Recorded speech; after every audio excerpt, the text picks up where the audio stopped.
하나님의 생명으로 충만한 성도들이 되어지기를 주님의 이름으로 축복합니다. 이 RM프는 좀 꺼주셨으면 좋겠어요. 오늘도 하나님의 은혜가 예배하는 여러분들의 심령 속에, 가정 위에, 머무는 곳에 충만하기를 축복합니다. 정녕 하늘 위에서 내려오는 평화,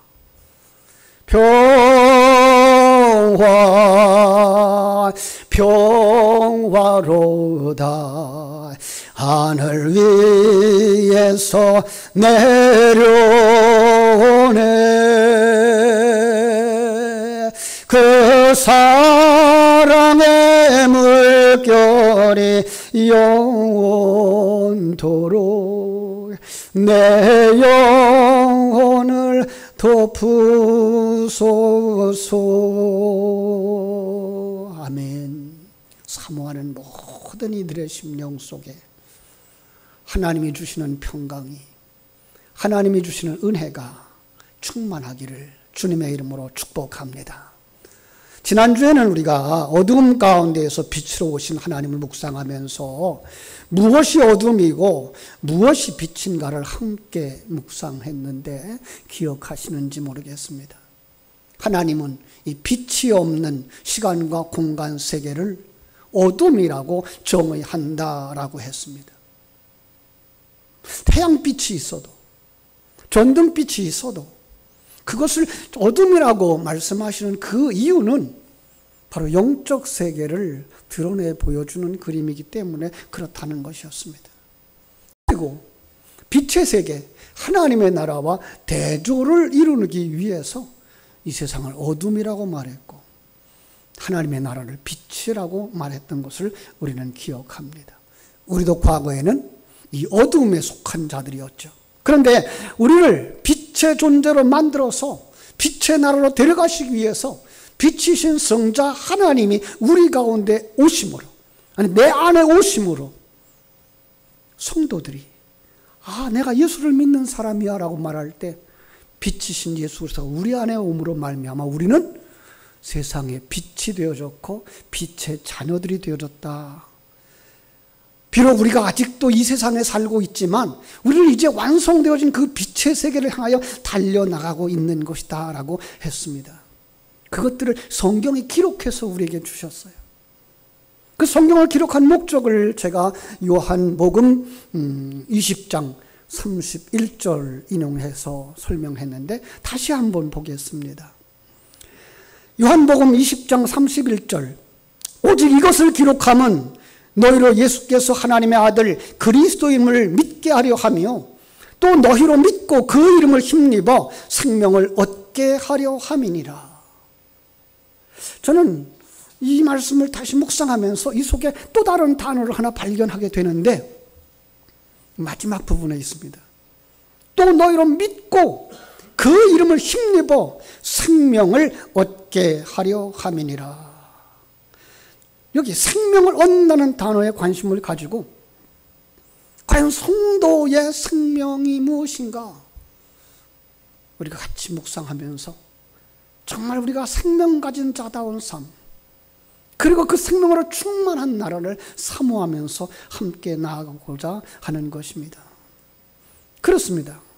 여기 너희는 하나님의 부르심을 받은 자들을 의미하는 것이죠.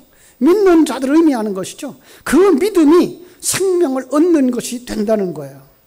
그래서 한번 묵상해 봤습니다. 하나님이 만들어주신 세계, 그죠? 하나님이 만들어주신 세계, 천국을 그려보았습니다. 하나님의 생명으로 충만한 나라, 하나님의 가치관으로 충만하고 하나님의 관점이 하나도 틀리지 않다는 사실을 선포하며 누림이 있는 나라, 요한계시록 22장에 잘 그려주었습니다. 그 요한계시록 22장에 가보니까 거기가 빛의 나라인 거예요. 지난주에 말씀했던 그 나라가 바로 여기인 거예요. 어둠이 조금도 없는 나라. 22장 5절은 이렇게 말씀하고 있죠. 다시 밤이 없겠고 등불과 햇빛이 쓸데없으니 이는 주 하나님이 그들에게 빛이심이라. 그들이 세세토록 왕노릇 하리로다. 아멘. 밤이 없다는 거예요. 어둠이 없다는 말입니다. 물론 이 말은 우리 사람들이 잠을 자는 밤이 없다는 얘기가 아닙니다. 정말 밤하늘에 떠오르는 그 우아한 아름다운 달빛이 없다는 얘기가 아니고요. 밤하늘에 반짝반짝 빛나는 그 별빛이 없다는 얘기가 아닙니다. 만약에 실제로 밤이 없다 그러면, 잠을 잘 수 있는 시간이 없다 그러면 생체학적으로 지어진 사람들이 얼마나 피곤하겠어요. 성경은 그걸 말하는 것이 아닙니다. 성경이 말하고 있는 밤, 그것이 없으며 성경이 말하고자 하는 그 어두움이 없는 세계라는 거예요.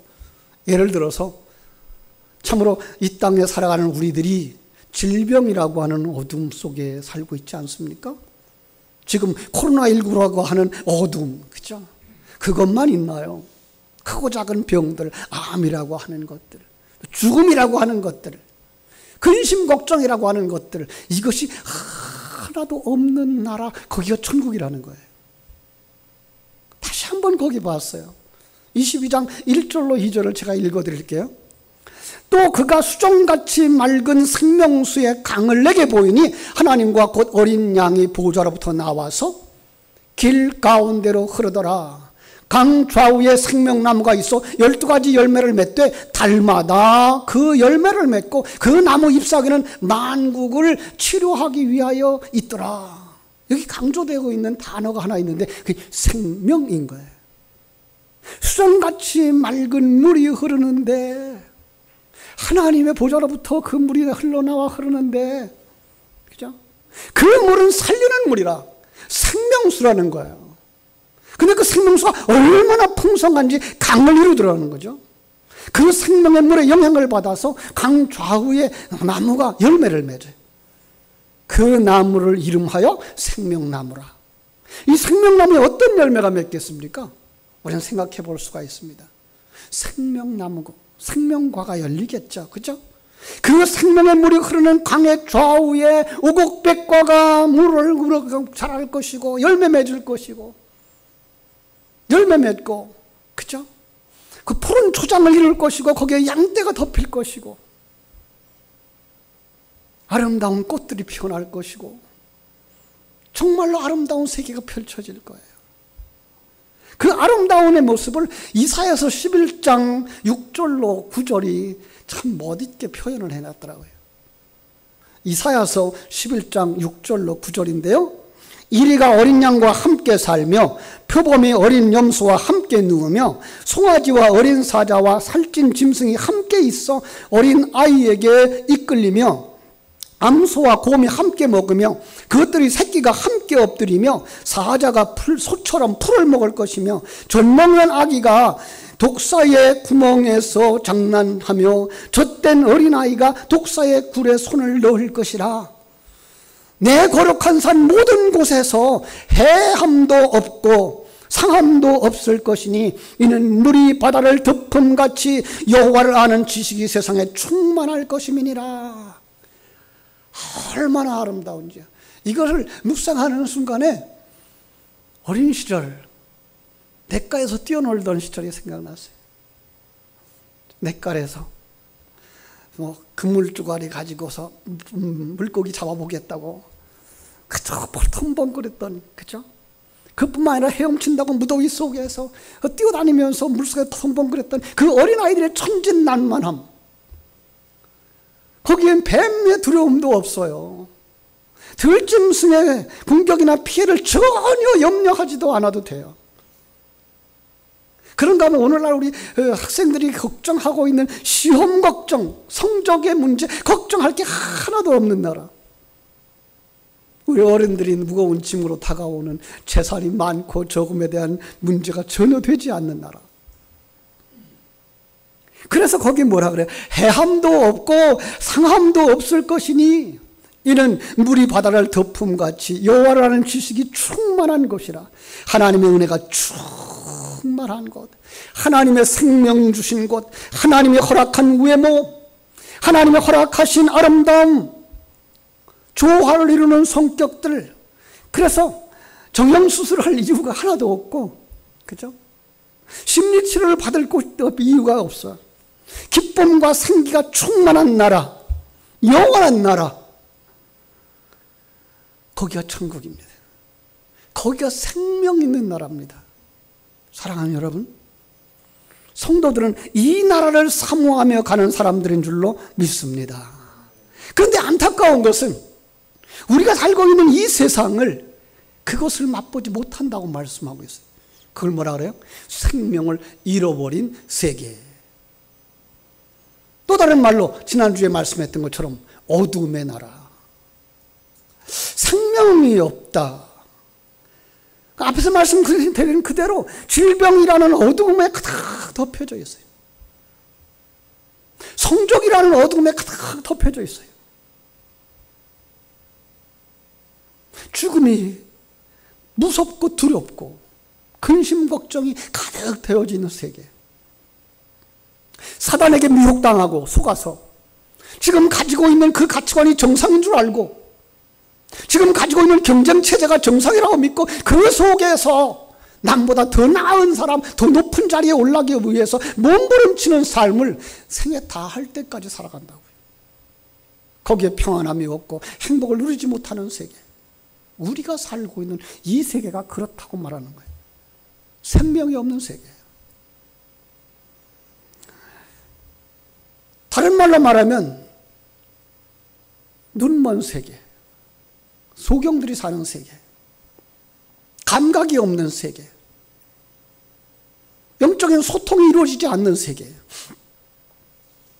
성경은 그걸 우리가 알아보기 좋게, 이해하기 쉽게 몇 가지 감각적인 현상들을 이제 가지고 예를 들어 설명하는데, 눈먼 세계, 소경의 세계죠. 요한복음 9장에 가보면은 제자들이 길을 가다가 날 때부터 소경된 자를 만납니다. 예, 그 소경, 날 때부터 소경. 우리들의 모습인 거예요. 얼마나 힘들겠어요.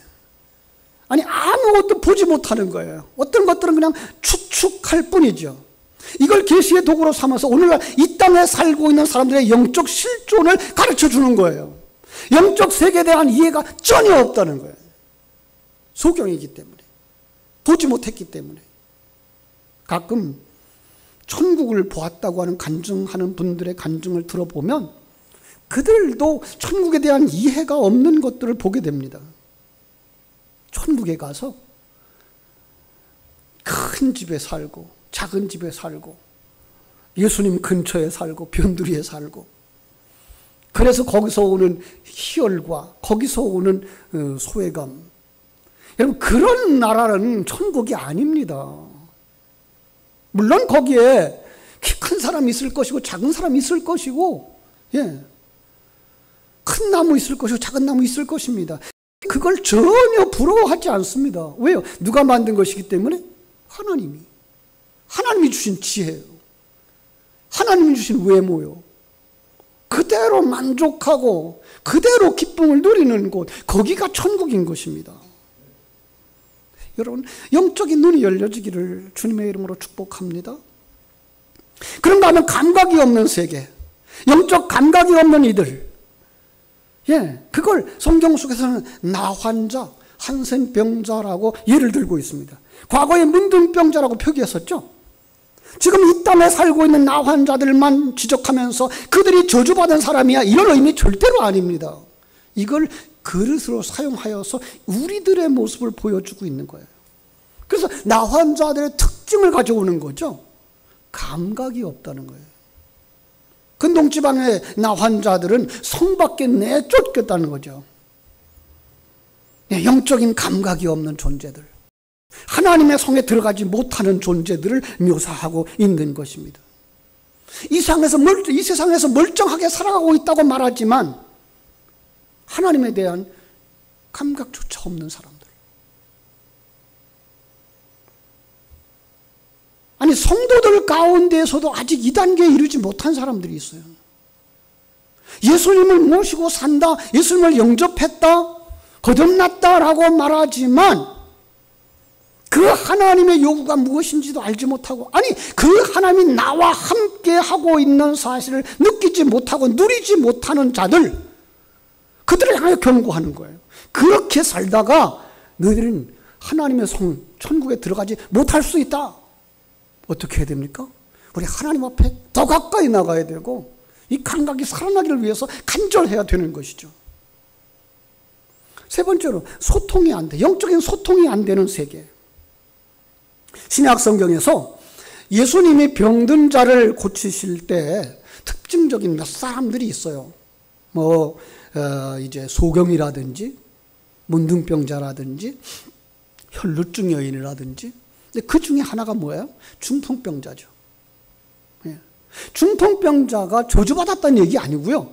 중풍병자를 바로 그릇으로 삼아서 우리의 영적인 형편을 계시해 주고 있다는 거예요. 그러면 중풍병이 그렇습니다. 머리에 이상이 있는 거 아닙니다. 그런데 머리가 원하는 대로, 머리가 명령하는 대로 손과 발이 움직이지 않는 증상이 중풍입니다. 이것을 통해서 이 땅의 타락한 인생들의 모습, 주님 대신 우리 주님이 명령이 지체되는 사람들에게 제대로 전달되지 않아 죄가 가로막아 버렸어요. 욕심이 가로막아 버렸어요. 그러니까 주님께서 원하시는 대로 살아가지 못하고 자기 마음대로 살아. 그렇죠? 내가 주인 되어진 사람을 살아.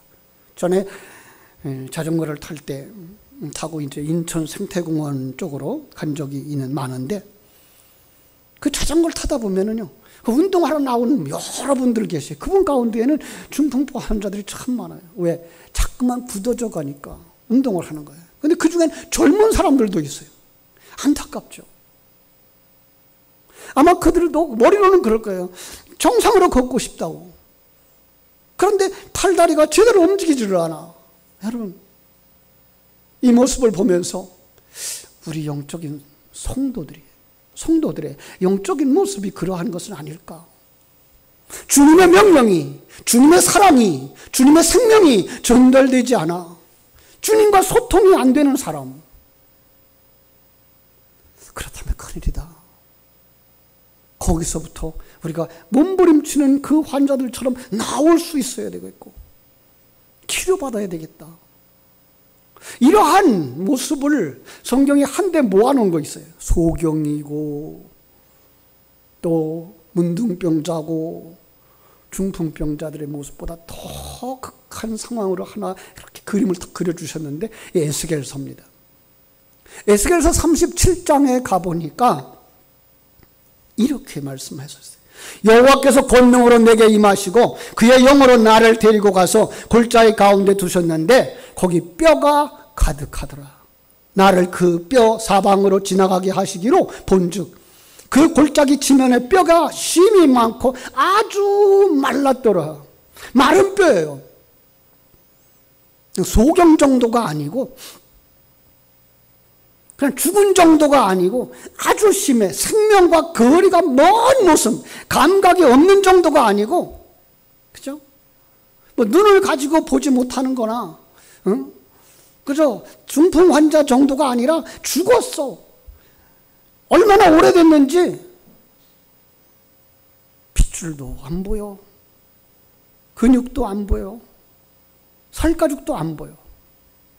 완전히 마른. 소망이라고 하는 건 기대할 수도 없는, 그죠? 아무것도 없는 상태. 이게 뭐예요? 타락한 인간의 상태. 하나님의 생명이 없는, 지금도 이 세상에서 활개치고 있는 수많은 사람들. 죄송합니다. 활개친다 그래서. 이 세상에서 살고 있는 수많은 사람들. 그런데 불구하고 그들의 영적 상태가 이렇다는 거예요. 아니, 오늘날 신자라고 하는 이름을 가진 어떤 사람들 가운데에도 아직은 생명이 없는 자로 살고 있으며 영적 감각이 없는 자로 살고 있으며 하나님과 관계없이 제멋대로 살아가는 사람들, 우리 하나님이 경고하시는 거예요. 당신들이 이런 삶을 계속 산다면 하나님의 생명나라, 빛의 나라에 들어가지 못합니다. 안타깝습니다. 그런데 감사한 건 우리 하나님께서 특단의 조치를 취하러 오신 것입니다. 이게 오늘 본문입니다. 이러한 이들을 살리시려고 성자 하나님이 오셨다라고 선포하는 거예요. 여러분, 요한복음을 지난주부터 우리가 묵상을 하고 있는데요, 주님의 모습이 어떤 모습으로 오셨다고요? 말씀으로, 그죠? 말씀이신 그리스도, 빛이신 그리스도, 생명이신 그리스도, 성자 하나님을, 보이지 않는 성자 하나님을 설명하기 위하여 보이고 우리가 느끼는 것들을 그리스도로 삼아 이 진리를 담아서 계시해 주고 계시다라고 하는 거예요. 그렇습니다. 성자 하나님, 지금도 우리에게 찾아와 주신 줄로 믿습니다. 그걸 느낄 수 있어야 돼요. 그죠? 전능하신 하나님이에요. 천지 만물을 창조하실 능력의 하나님이에요. 이 수천 년의 역사를 운행하고 계시는 하나님이시고요, 수십억 광년의 이 우주를 운행하고 계신 분이고요. 그죠? 그분이 우리의 구원자로 오신 거예요. 그런데 오늘 본문을 통해서 우리에게 꼭 기억하도록 전하고 싶은 말씀이 계신 거예요. 그죠? 내가 생명이다. 내가 성도들의 생명이 되려고 왔다라고 말씀하시는 거예요. 앞에서 이야기한 것처럼 하나님의 존재를 떠난 소경이라, 문둥병자라, 중풍병자라 말씀하시고, 아니 죽은 존재, 아무 소망도 없는 마른 뼈 같다라고 하시더니 내가 그들에게 생명을 불어넣기 위하여 왔다라고 말씀하시는 거예요. 그래서 4절이 이렇게 말씀하죠. 4절, 그 안에 생명이 있었으니 이 생명은 사람들의 빛이라. 예. 어디 안에? 말씀이신 그분 안에, 빛이신 그분 안에, 그분 안에 생명이 있어. 이것을 죽은 자들에게 불어넣어 줌으로써 그를 살릴 거야 라고 말씀하시는 것입니다. 그분은 창조자요, 그분은 섭리자요, 그분은 우리의 생명이요, 그분이 우리 땅에 오셨어요. 그런데 안타까운 것은 아무도 그를 영접하지 아니하더라. 11절이죠. 자기 땅에 오매 자기 백성이 영접지 아니하더라. 아니, 영접할 수 없겠죠. 왜요? 마른 뼈들이 어떻게 영접해요? 소경이 어떻게 봐요? 귀머거리가 어떻게 들어요? 에스겔서를 보면 하나님이 에스겔에게 묻습니다. 인자야, 이 뼈들이 능히 살아날 수 있겠느냐? 에스겔은 아마 어이가 없었을 거예요. 아니, 마른 뼈들이 이리저리 굴러다니는데 그게 살아납니까? 이게 어찌 살아납니까? 그런데 에스겔이 아주 지혜롭게 대답을 합니다. 주 여호와여, 주께서 아시나이다. 여러분, 내 생각을 이야기하지 않았어요. 내 욕심을 얘기하지 않았어요. 하나님의 계획이시면 그 계획이 성취될 것입니다. 비록 마른 뼈라고 할지라도 하나님이 생기를 불어넣어 주시면 그가 생명체가 될 겁니다 라고 말씀하신 거예요. 그랬더니 하나님 말씀하시는 거예요. 너는 이 마른 뼈에게 대언하여 이르기를, 너희 마른 뼈들아 여호와의 말씀을 들을지어다 하라. 그래서 소리쳤어요. 마른 뼈들아 여호와의 말씀을 들을지어다. 그랬더니 이게 웬일입니까? 뼈들이 움직이는 거예요. 뼈들이 들어맞는 거예요. 그리고 사람의 몸을 이루고 군대를 이루는 거예요. 기적입니다. 여러분, 이 기적이 수천 년 전 에스겔 시대에만 일어났던 환상이 아닌, 바로 이 시대에 이 어둠의 세계 속에 살던 바로 우리 어둠이었던 우리 속에, 생명 잃었던 우리 속에 일어나는 기적인 줄로 믿습니다. 오늘 본문도 그렇게 얘기하죠. 아무도 영접하지 아니하더라. 그런데 놀라운 건 12절입니다. 영접하는 자들이 있더라. 그들이 하나님의 자녀다. 예, 쉽게 말하면 그들이 하나님의 자녀다라는 거예요. 영접이라는 말을 우리는요 세상적으로만 이해할 수가 있어요. 우리 과거에 우리 선생님들이 얼마나 존경을 받았습니까? 선생님들이 가정 방문할 때 부모님들이 정말 환영하고 뛰어나가서 문을 열고 영접을 하죠. 그런가 하면 이 사위가 장모님 집에 갔을 때 옛날부터 그랬어요. 장모님이 버선발로 뛰어나와서 영접했다고요. 그죠? 여러분, 그런데 이건 세상 사람들이 이해하는 영접이에요. 영적인 상태에서 영접은 그 정도가 아니에요. 어떻게 영접합니까? 죽은 자가.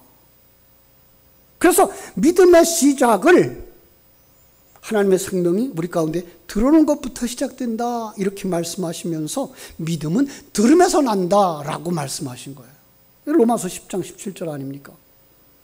그러므로 믿음은 들음에서 나며 들음은 그리스도의 말씀으로 말미암았느니라. 생명의 하나님은 소리처럼 사람들에게 들어오시는 것입니다. 들어오시는 것으로 끝나지 아니하고 오늘 본문 14절 말씀처럼 말씀이 육신이 되어 우리 가운데에 거하심에, 이 거하심에라고 하는 단어를 원어로 풀어보면 장막을 친다라는 뜻이에요. 여러분, 우리는 역사 속에서, 아니 성경 속에서 장막 치는 일이 뭔지 알아요. 하나님은 그걸 가져오시는 거예요. 출애굽한 이스라엘 백성들 광야에서 12지파가 동서남북으로 이렇게 천막을 치고 있을 때 그 가운데에 성막이 있었습니다. 하나님의 임재를 상징하는 그것처럼이에요. 어디 가운데? 내 안에, 성도들 가운데 생명이신 우리 하나님이 들어와 계신다라고 말씀하시는 줄로 믿습니다. 그러면 그 사람은 하늘 생명을 가진 사람이에요. 영적인 눈이 열린 사람이에요. 영적인 감각이 살아난 자예요. 에스겔의 표현대로 하면 일어나 군대를 이룬 거예요. 하나님의 백성으로 이루어진 거예요. 사랑하는 성도 여러분, 내 힘이 아닌, 내 능력이 아닌 하나님의 은혜인 줄로 믿습니다. 여러분, 예수님을 영접했습니까? 예수님이 내 안에 계십니다라고 고백하십니까? 그렇다면 여러분은 이미 이렇게 큰 은혜를 받은 사람들이요, 여러분 속에서 이미 기적이 일어난 사람들이라는 사실입니다. 자, 우리는 생명을 가진 사람들, 이제 생명을 가진 사람들이 이 땅에 살아가야 되는 삶의 모습은 어떻습니까? 생명 가진 자다운 삶을 살아가는 것입니다. 그것이 이제 사도행전에 쭉 기록되어집니다. 복음서에 나올 때는 사실 생명 없는 제자들의 모습으로 그려져요. 예수님을 따라다니지만 이 생명을 이해하지 못해요. 하나님의 나라를 이해하지 못해요. 예수님이 다 완성하시고 승천하시면서 의의 옷을 그들에게 덮어주실 때 그들이 거듭나면서 눈이 열려져요. 그때 생명이 그들 속에 들어간 것이고 눈이 열려진 것이고 하나님의 가치관을 가진 자가 되어진 것이고 그 삶이 어떤 삶이에요? 그때부터 사도행전 2장 이후의 삶으로 이어지면서 소망하며 살아가는 거예요. 생명의 나라를 소망하면서 생명의 나라를 간증하면서 생명의 나라를 전도하면서 살아갔던 것을 우리는 알 수가 있습니다. 사랑하는 여러분, 우리는 어떤 사람입니까? 아직도 어두움에 생명 없는 그 상태에 머물러 있지는 않습니까? 오늘 이 말씀을 묵상하시면서 정말 내가 하나님의 은혜 받은 자로, 하나님의 은혜를 가진 자로, 하나님의 생명을 가진 자로 살아나기를 원합니다. 그리고 그렇게 살아가기를 원합니다. 마침내 여러분들은 완성되어진 그 생명의 나라, 새 하늘과 새 땅에 다 들어가게 될 줄로 믿습니다. 우리 한번 고백합시다. 나는 하나님의 생명을 가진 자입니다. 예, 하나님의 생명을 가진 자입니다. 하나님은 우리의 생명으로 우리 가운데 오셨고 우리 가운데 장막을 치시고 우리를 완전히 생명의 나라로 변화시켜 주실 줄로 믿습니다. 기도하겠습니다. 아버지 우리 하나님, 크신 은혜와 사랑을 감사하고 감사합니다. 하나님께서